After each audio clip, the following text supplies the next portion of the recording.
So let's look at examples 6 and 7 here. We're going to look at two different kinds of growth, two different ways that a real life function can increase. So if we, for example, example 6, if we have $100 in your bank account and then deposit $20 each week, let's write a formula for the balance, B of t, after t weeks and fill in the table. I'm actually going to fill in the table first. I think that's a good way to think about things. So if we're starting with 100 here, that's the starting balance. And then if you're depositing $20 each week, then after 2 weeks, you deposited $20 two times. So it should have increased by $40 here. So you'll have $140 after 2 weeks. After 4 weeks, you're depositing $20 two more times. So that's going to be, plus another 40 is going to be 180.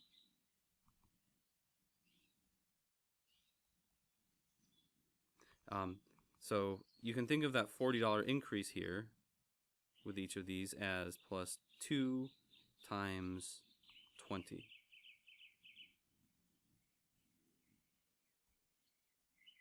Here, from week 4 to week 8, that's 4 weeks that went by. So you had a chance to deposit that $20 4 times. 420. Okay, so that's plus 80 is going to be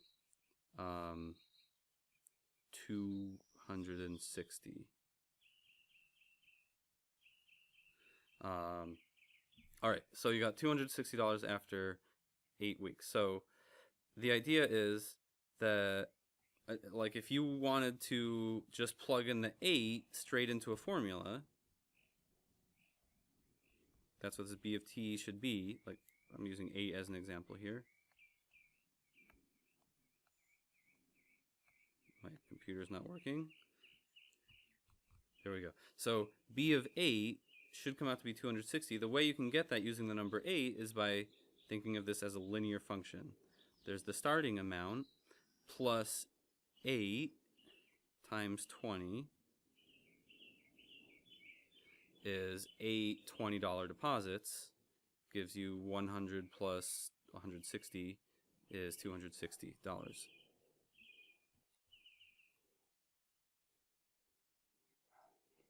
Okay, so the formula in general is just going to be B of t is the starting amount, 100, plus 20 times the number of weekly deposits you make.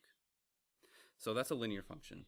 Now let's compare that with example 7, where we have a petri dish that starts with 100 bacteria, and the number of bacteria increases by 20% every hour. So yeah, it starts with 100. We'll put that here. And if it increases by 20% every hour, well, then it's going to increase by 20% 2 times here to go from 0 to 2. So that's going to be like 100 times an increase of 20%. How do we do that? Well, it's 1 plus 0.20. That's the 100 you started with plus another 20% of 100. This is going to make it increase once. If we want to make it increase by 20% again, it's going to be 1 plus 0.20 for the second hour. So it increases by 20% once. Then after you do that, you can multiply it by another 120% to get the next increase. So that's going to become 144. And then to go from 2 to 4, you could multiply by another 120% times another 120%. 2 times because it's 2 hours that went by. Or here it might help to write the formula for it, because we know this is exponential because it's increasing by 1% every time. The starting value is 100, and we know the percent increase is going to be 20%. So that should be that to the power h. And so if you want to get n of 4, that will be 100 times 1.2 to the power 4. We can get that with a calculator.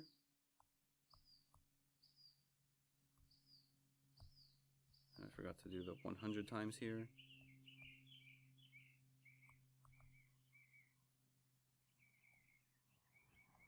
Anyways, that comes out to be 207.36.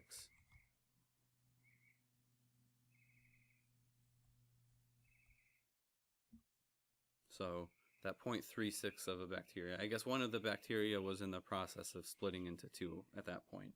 It was like 36% done splitting or something. All right, and then let's do the same thing with 8 here.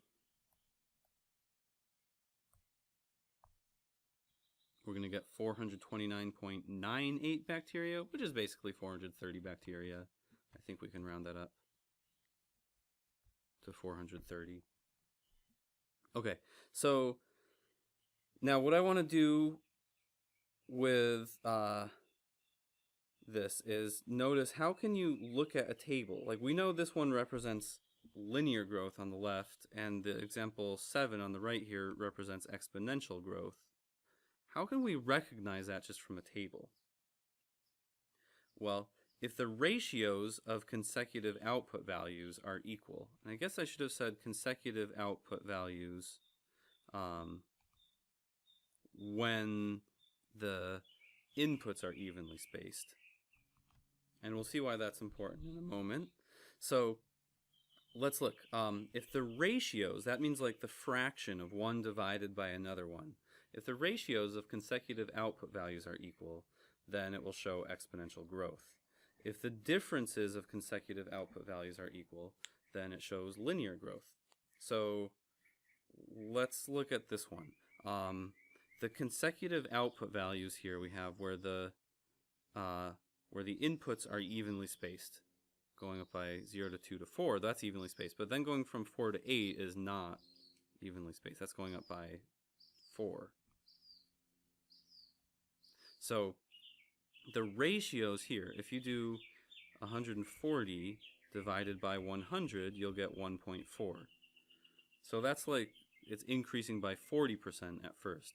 But then if you do 180 divided by 140, that ratio of those consecutive outputs, that's going to be something else.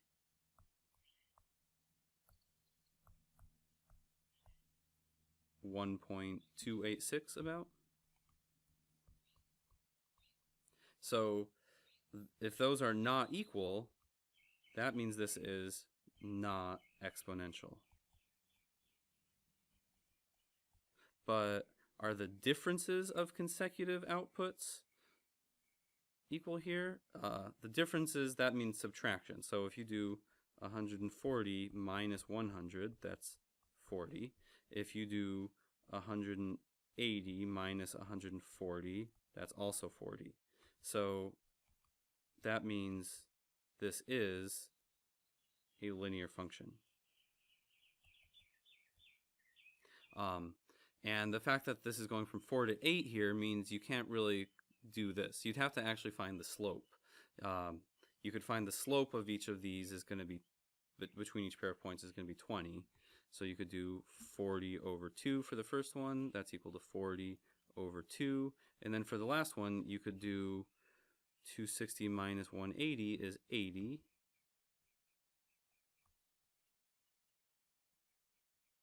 Over 4 is equal to 20. Just like these are equal to 20.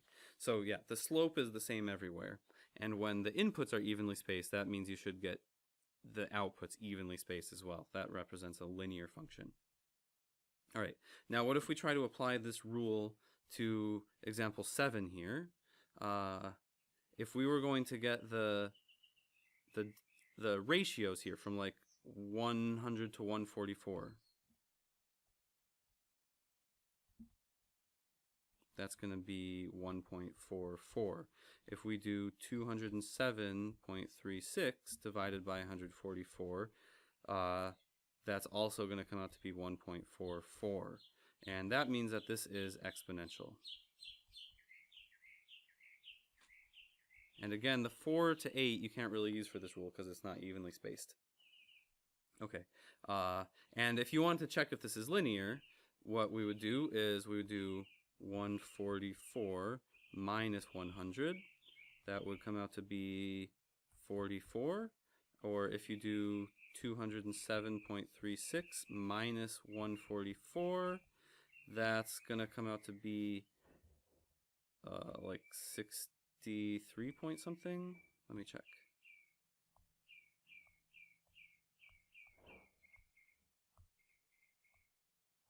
Yeah, 63.36. And because those are not equal, that means this is not linear.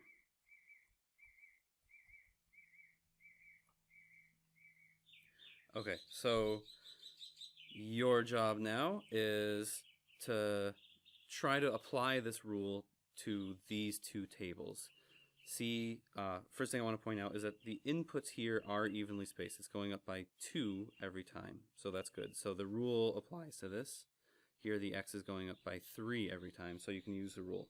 See if the ratios of consecutive output values are equal, and see if the differences of consecutive output values are equal.